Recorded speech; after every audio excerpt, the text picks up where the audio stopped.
The bombshell book, Too Much and Never Enough, How My Family Created the World's Most Dangerous Man, has firsthand insight into how you-know-who ended up the way he is now.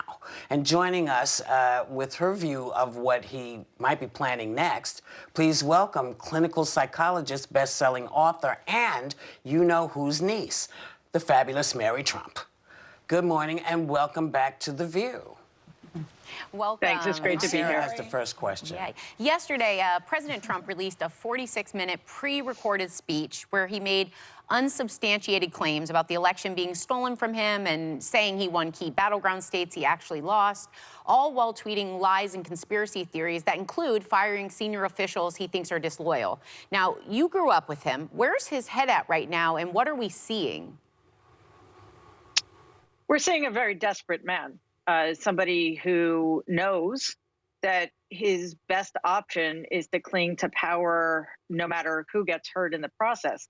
Obviously, there really isn't any way for him to do that legitimately, so he's going to pursue whatever illegitimate means that he has at his disposal. And, you know, it's really troubling because it's not just that Donald is hurting himself. Which he is doing by continuing to play this out to these absurd lengths. He's doing serious damage to our democracy, to people's faith in the American electoral process. And he's also undermining the legitimacy of the incoming administration, which is going to make it that much harder for President Biden and Vice President Harris to get us out of these interconnected crises that we're all suffering from right now. Mary, I've got to tell you, you're literally the only adult Trump that I can stand watching on TV right now. Everybody else, I mute. But you're right about growing up as a Trump in your best-selling book, Too Much and Never Enough. And I think about you all the time. How has your life changed after the book's release? You used to visit with your aunt. You used to talk to some of these people. Are there members of your family you still speak with even after the book was released? If we're talking about my dad's family, no. But that was honestly the case before the book came out. For reasons I don't completely understand, my aunt stopped communicating with me. So that had nothing to do with the book at all. And after 2000, which is when we settled the lawsuit about my grandfather's estate, I really wasn't in touch with anybody other than my aunt. So in terms of my family, nothing's changed at all. Actually. So the only thing that's changed is that I get to be on shows like this in my living room. Well, Mary, President Trump continues to publicly claim that he won the election, even saying that his own FBI and DOJ departments may be involved in a ploy to rig the election, which Attorney General Barr said isn't true at all. Do you believe that President Trump really believes he won this and is being cheated out of something, or is something else going on?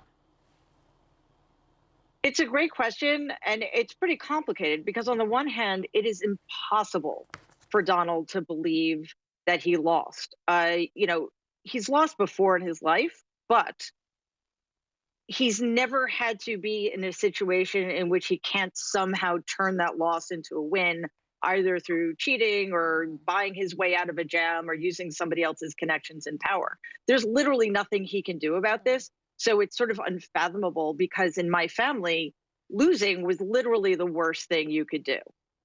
So it's putting enormous amounts of pressure on him. So on the one hand, he can't admit it to himself because that would suggest that there's no way for him to get out of this mess. So he's going to continue to undermine people's faith in our government and our institutions. And again, it's just another 48 days he has to keep, you know, taking a wrecking ball to the United States government.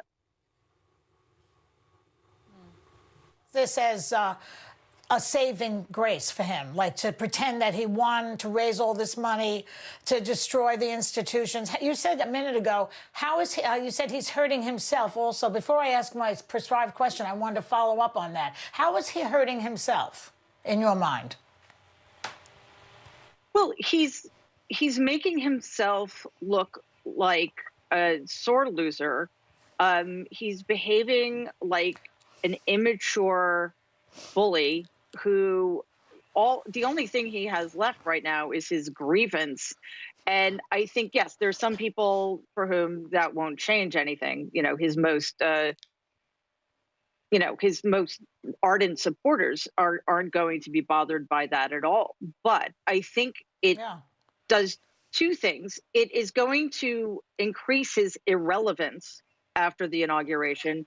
And I think it increases the urgency for holding him accountable when he no longer has the protection of the Oval Office.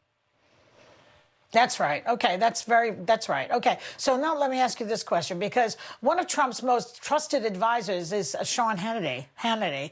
And Hannity says that his next move should be pardoning himself and his family to stop the so-called witch hunt that will follow.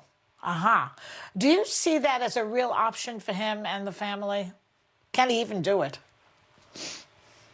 Well, whether or not he can do it is not a settled question, and there are certainly people far more qualified than I am to speak to that, but he certainly will. I think it's much more likely that Donald will try to pardon himself than it is that he'll resign, let Mike Pence be president for 5 minutes and have Pence pardon him.